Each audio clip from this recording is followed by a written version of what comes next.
There are new questions tonight about why Defense Secretary Lloyd Austin's hospitalization was kept secret from the public, and as we're learning tonight, secret from the president for several days as well. Sure. It comes amid new details that Austin was not only hospitalized this week, but was in the ICU. I'm deeply grateful to my doctors and the nursing staff at Walter Reed, and I very much appreciate all the good wishes. But I want to be crystal clear. We did not handle this right, and I did not handle this right. I should have told the president about my cancer diagnosis. I should have also told my team and the American public. And I take full responsibility. I apologize to my teammates and to the American people. Now, I want to make it very clear that there were no gaps in authorities and no risk to the department's command and control. At every moment, either I or the Deputy Secretary was in full charge. And we've already put in place some new procedures to make sure that any lapses in notification don't happen. I want you all to know why this happened. I was being treated for prostate cancer.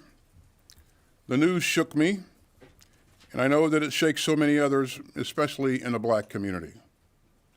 It was a gut punch, and frankly, my first instinct was to keep it private. I don't think it's news that I'm a pretty private guy. I never liked burdening others with my problems. It's just not my way. Let me back up a bit. As you know, on 22nd December, I had a minimally invasive procedure to cure me of my recently diagnosed prostate cancer. And then I hit some bad luck during what is usually a pretty easy recovery. On January 1st, I felt severe leg pain and pain in the abdomen and hip. And that evening, an ambulance took me to Walter Reed. Can I ask, like, can the ambulance not show up with lights and sirens? We're trying to remain a little subtle. The doctors found that I had several issues that needed treatment, including a bladder infection and abdominal problems. On January 2nd, I was also experiencing fever and chills and shallow breathing. The medical staff decided to transfer me to the critical care unit for several days for closer monitoring and better team care by my doctors. And the Deputy Secretary assumed the functions and duties of my office, which happens when necessary. Her senior staff, my senior staff, and the joint staff were notified of this through our regular email notification procedures. And I never directed anyone to keep my January hospitalization from the White House.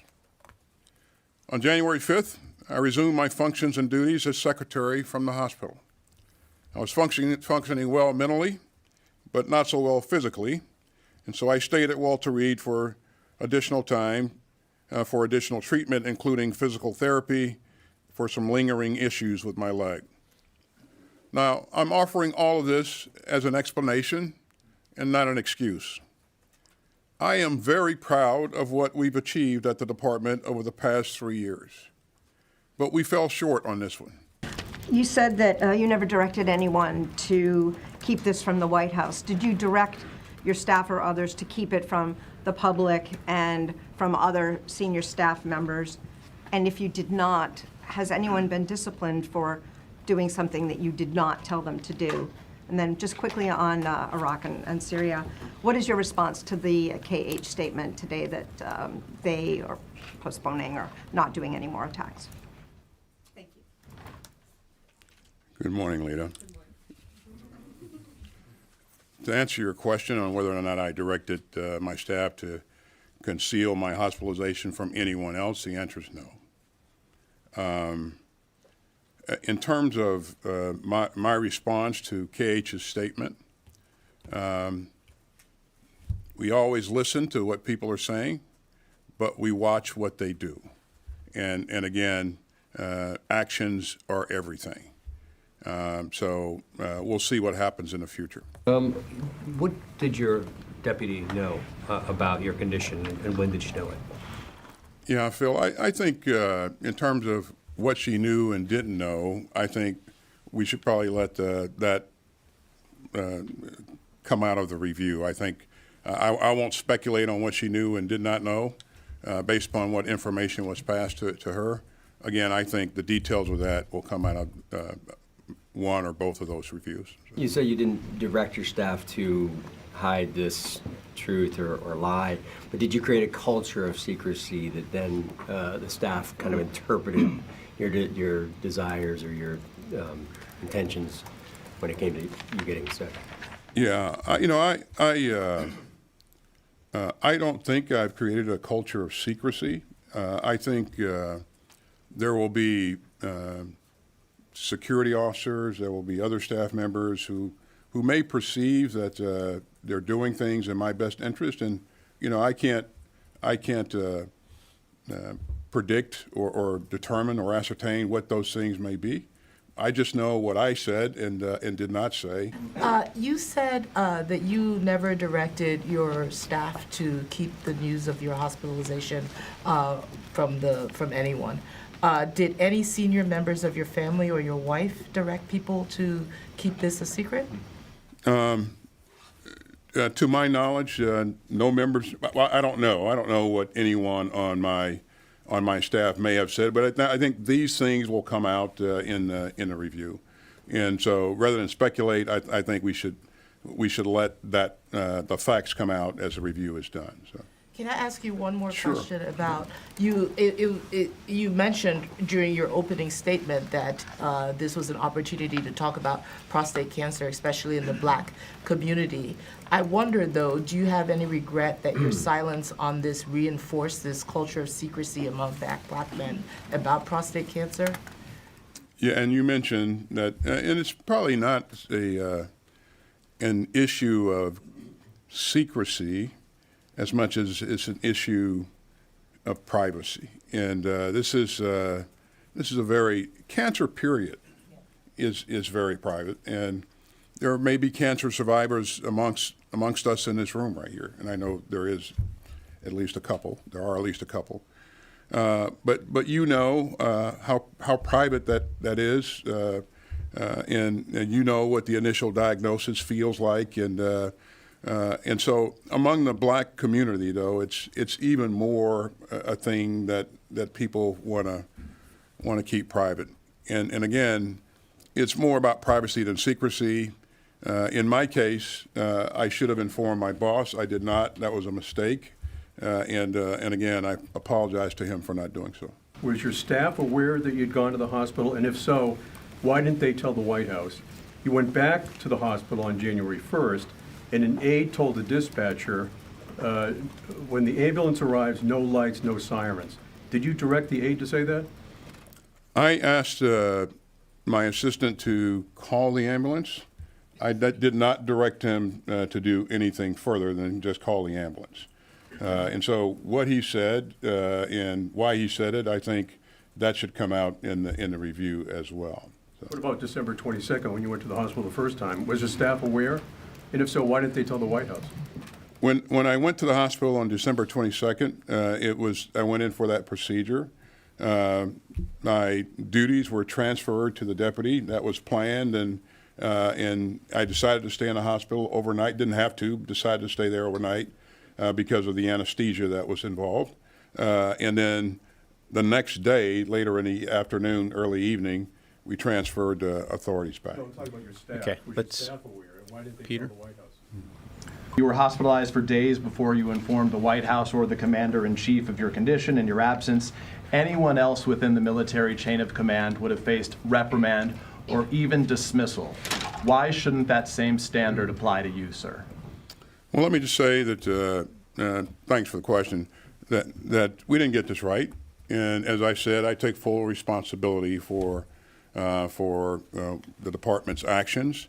In terms of why on the second notification was not made to the White House, that information was available. I'm not sure at this point what exactly happened, but I think details will play out as the review is conducted. So. We all saw a golf cart out in the hallway. Is that how you're getting around now? And how confident are you that your recovery is going to be complete enough to allow you to continue in what everybody recognizes as a very demanding job.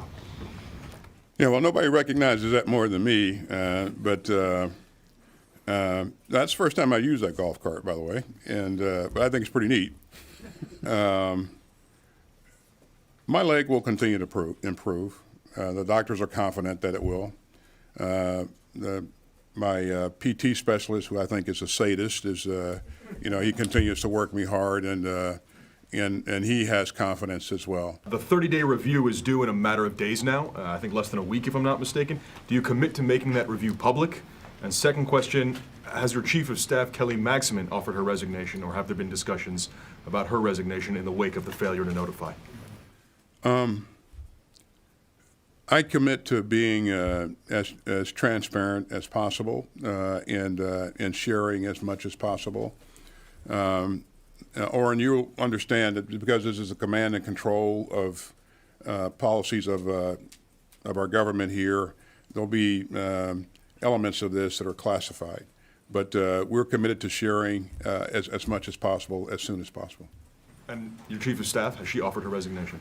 She has not. You had nearly a month between the time you learned of your cancer and the time that this came out to inform the president. How could you possibly think that it was okay not to tell him? So when the diagnosis was made, doctor highlighted that you have a finite window of time to actually get this done. If you go beyond that window, then you will have a problem.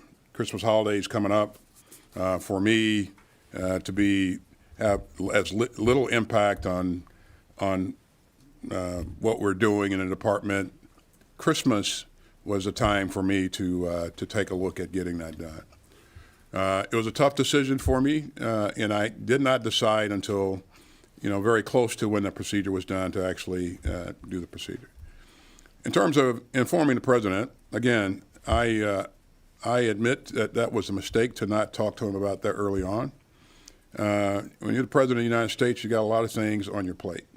And so putting my personal issue on adding to his all the things that he's got on his plate, I just didn't feel that was a thing that I should do at the time. But again, I recognize that was a mistake, and I should have done that differently. So. Do you regret not personally telling the deputy the details the 2 times that you were in the hospital and the authorities were transferred to her? Do you think that she had a right to know? And then I have a question on the Middle East as well.